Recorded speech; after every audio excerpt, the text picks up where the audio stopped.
Hi, my name is David Faraci, and I'm an attorney with Swartz and Swartz in Boston. So, some of the cases that we handle here at Swartz and Swartz can be pretty complicated. I'm sure that you've heard on TV or the news that in a certain lawsuit, an expert was brought in to help one side or the other prove their case. In our situations that we handle, an expert is very often required in order to make sure we put the best case forward if it comes to trial.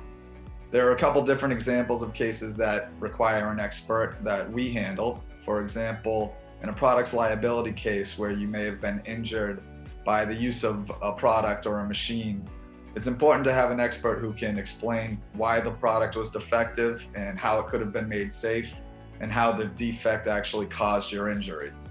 Some cases, in fact, require an expert by law. For example, a medical malpractice action cannot move forward without an expert supporting your case. In a medical malpractice action, you hire an expert doctor who is able to explain what the standard of care for an average qualified doctor is and how the defendant doctor failed to meet that standard of care. So, what does that mean?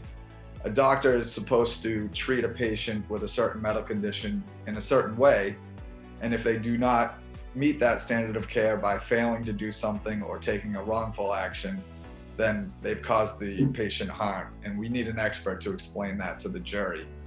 Here at Swartz and Swartz, it's very important to us that we choose the right experts for a case because an expert can really make or break your case. You need to make sure that the expert is qualified and that they understand the case fully so that they can explain all the technical details to a jury that a lawyer or a party themselves would not be able to explain.